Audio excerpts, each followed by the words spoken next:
What does the explosion of hate on social media reveal about our collective shadow? Have you ever stopped to ask, why does hate spread so quickly? Why is rage so addictive? Why do we secretly enjoy watching someone being humiliated, canceled, torn apart in public? Carl Jung warned us, what you deny in yourself, the world will mirror back magnified. And the algorithm is the most powerful mirror ever created. How do you feel when you see a hate comment? Disgusted? Outraged? Or deep down, a dark satisfaction? The truth is brutal.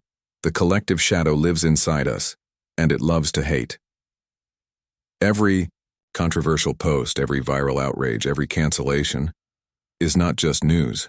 It's a call to feed the monster, and you click, comment, share, as if it's just a reaction.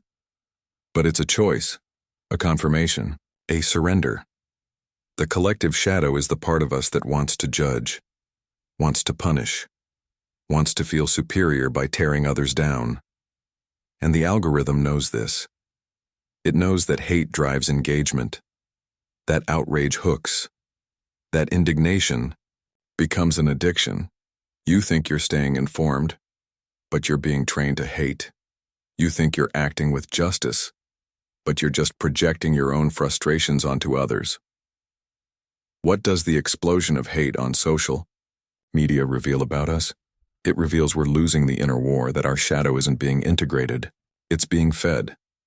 The brutal question, are you using the platforms, or are you being used by your own shadow? What does the explosion of hate on social media reveal about our collective shadow? Maybe you think online hate is just random, that it's born from disagreements, bad actors, or a few toxic people. But that's the comfortable lie. Hate is programmed to go viral, because the system understands an ancient truth. Fear holds you. Anger hooks you. Outrage becomes an addiction. You think you're choosing the videos you watch, the posts you comment on, the controversies you follow. But in reality, you're being trained to react, not to think, trained to hate, not to understand, trained to join the mob, instead of questioning why it exists. Polarization isn't a side effect. It's a design, a mechanism of invisible control. The more divided the people, the more predictable the behavior. The more distracted by scandals, the less attention paid to real life. The more addicted to outrage, the more profit for the machine. The collective shadow didn't start online. It's always been here, in our fears, in our envy, in our need to blame others.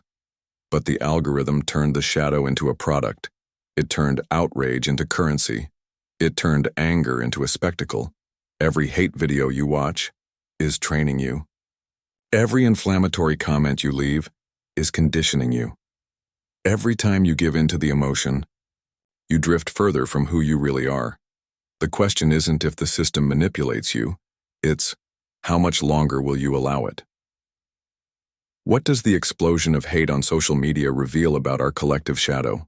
Jung said the collective unconscious holds the same symbols, fears, and desires that run through all of humanity. And what the algorithm does is exploit these symbols as invisible bait. The hero, the villain, the victim. The narrative is always the same, but the stage is digital. Every viral outrage, every hate post, every explosive hashtag, it's a shadow theater. You think you're just expressing your opinion, but in reality you're acting out an ancient script. Pick a side, attack the enemy, destroy the other to feel pure. When you comment, "This person is trash," that's your own shadow speaking. When you share a controversy to show your outrage, it's your own shadow craving blood. When you feel satisfaction watching someone get canceled, it's your repressed desire projecting outward. The internet has become a mirror of our fragmentation, a stage where we project what we can't accept in ourselves. Envy, fear, shame, rage, failure. But here's the truth no one wants to face. The collective shadow only gains power when you refuse to face your own. Because as long as you attack others, you avoid confronting the emptiness inside you. As long as you judge the enemy, you fuel the hate that controls you. As long as you remain a pawn in the hate machine, you'll never be free. The question that remains is, will you keep playing the game, or will you stop and face the mirror? What does the explosion of hate on social media reveal about our collective shadow? It reveals that we've been trained to project, to transfer our pain onto others, to destroy the enemy. Without realizing the real enemy is the emptiness inside us. But here's what no one wants to admit. The hate you spread is the poison you consume. Every like on a controversial post, every comment fueled by outrage, every video you share with sarcasm. It's a drop of poison you drink yourself.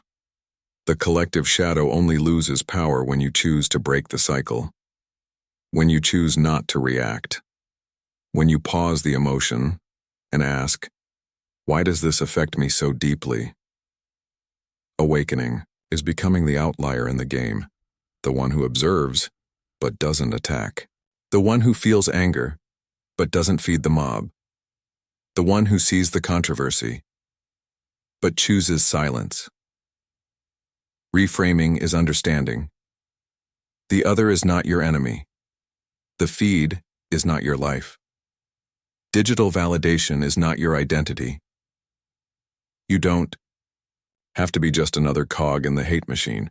You can be the blind spot the system can't track, the glitch in the algorithm, the error in the pattern. The question is clear. Will you keep being predictable, or will you become impossible to control?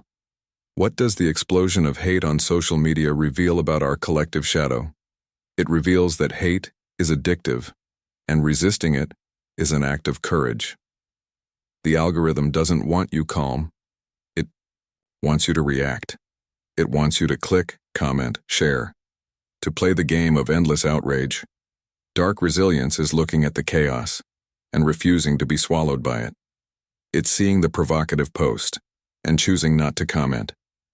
It's feeling the anger and turning it into reflection, not attack. Courage is holding the silence. It's resisting the urge to be heard, to be seen, to prove a point.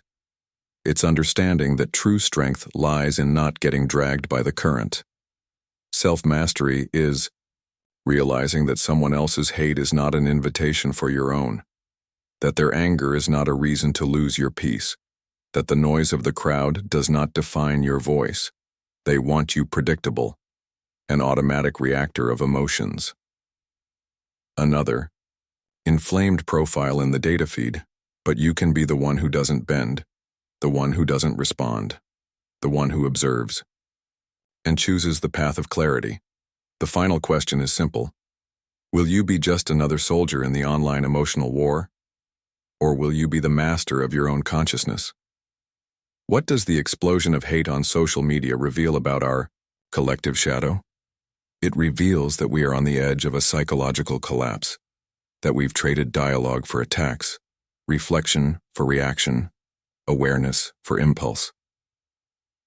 The algorithm won't stop. It was built to exploit the worst in us, our anger, our envy, our secret desire to tear others down, to numb our own pain. But you can stop. You can be the one who doesn't react, the one who chooses silence when everyone else screams, the one who observes when others judge, the one who builds while the rest tear down.